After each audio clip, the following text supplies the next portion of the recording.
Hey guys, this is Keith with KnifeJoy, and we're excited today to be here with Enrique Peña. And Enrique is a knife maker who we carry the knives, of course, on KnifeJoy. But this is a special interview because we have him with us today.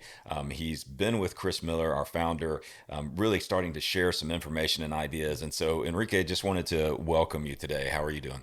Doing well. Thank you for having me here. Yeah, absolutely, absolutely. Well, tell us a little bit about Enrique Peña. How'd you get started, or in this knife thing? How did Well, what? I guess like most kids, I got a knife when I was about 5 years old. It was kind of like one of those Swiss Army knives. And my passion for sharp things just grew from there. Like I was mentioning earlier, I didn't really have any toys that other kids had. My toys were tools that my dad gave me, some old tools just so I wouldn't mess with his.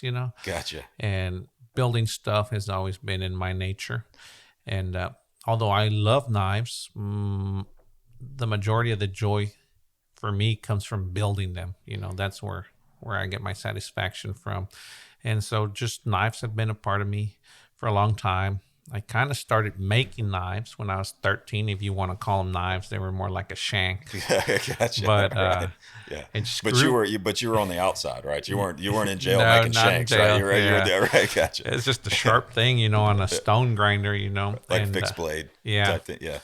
And so it kind of grew from there. And then I met a local guy and I found out he was making knives. And I said, "Hey, why don't you show me?" He said, "Well, if you go to my shop, you can watch me."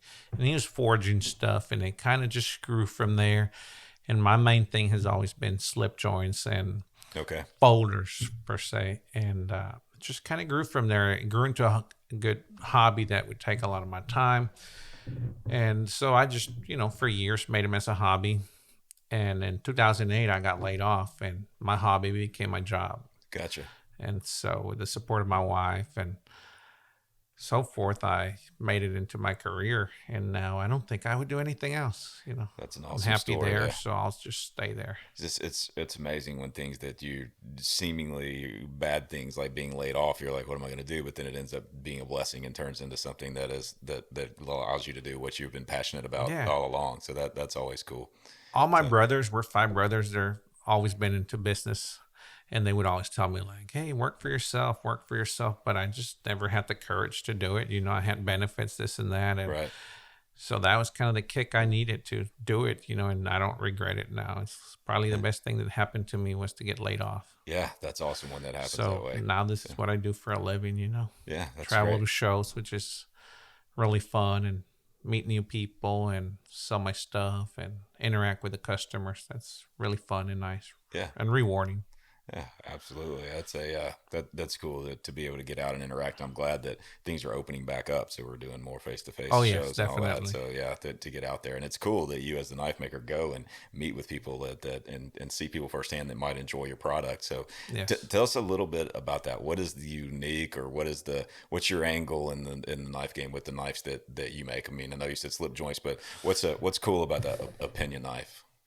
Well, I like the traditional knives a lot. I don't make as many as I used to, but my thing right now is mixing the traditional with the modern construction mechanisms and materials and so forth. So having that blend of the two has been my thing for the past couple of years. Okay. And so when you say the traditional, you just mean like a standard type of pocket knife, and then modern is using modern materials and maybe some of the ways that they, Deploy and stuff like deploy. that. Yeah. Yeah, like so picture your grandfather's knife, it's just a slip joint where you'd have to put your nail in to Uh the huh. blade and pull it open. So those kind of designs, those kind of lines, but with modern mechanisms and materials. Gotcha. So it's just like a hybrid of the two of them. Okay. What kind of, is there a certain kind of steel or material that you like, they're lean towards the most? Yeah, I like a lot of natural, organic looking materials. Micartas are really popular right now. Stainless steel is something I've always used for blade material. I Okay. like to use some of the Damascuses and Mokatais and stuff like that, just mixing some of those materials, Okay. So but still having that traditional look is what I'm after. that's cool. So it's kind of a little bit of something that's tried and true, and like you say, traditional. It's a kind of a staple, but making sure that that's modern and usable and taking use of all of the Yes. things that have that are available today Yes, to for do that. sure. So yeah, so but it's cool. So it's kind of almost like you're still going to have this pocket knife that you might have thought of, and like you said, pulled out, that you might have thought of that your grandfather might carry, but it's gonna take advantage of everything that is new, in terms of durability and the way that they're constructed. Is that Yes. what you're saying? Yeah, Yes, yeah, definitely. yeah. Gotcha. What do you do? Do you have one in particular that you carry? What knife do you carry? I've got one with me. It's a prototype. It doesn't look anything like a traditional knife, but I also make knives that are more like tactical oriented knives. Okay. So here's one that I have. Yeah, let's check it out. So it's just a flipper with a Warncliffe blade. Okay. Yeah, that's pretty slick. And so is this most of the time, you as an individual, are you carrying around prototypes and stuff, or do you have something that you've used forever and that you're just like, this is my knife? I've got just a few knives that are my knives and I carry, but when they're prototypes, I like to carry them and feel them and see where I could improve or not, or, stuff like that. I'm Gotcha. kind of like field testing it, if you would. Yeah, this is a great feel knife. I mean, it feels good. It's a good weight. Opens easy. I like that. Thank you. I'm gonna keep it. Okay. Right. No, yeah, yeah, that's a cool knife. So, no, I just didn't know. Do you still have that knife you made when you were 13?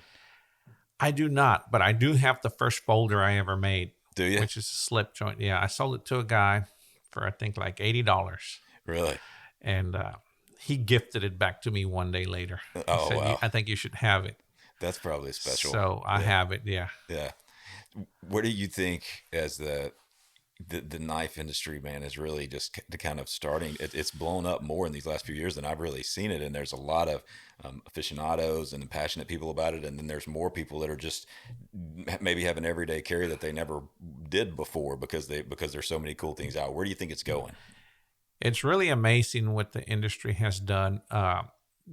Now I'm also into the production side of knives where I design and have my own production knives produced. And that's where you see the big numbers. And I'm not talking money, I'm just seeing quantity wise. Gotcha.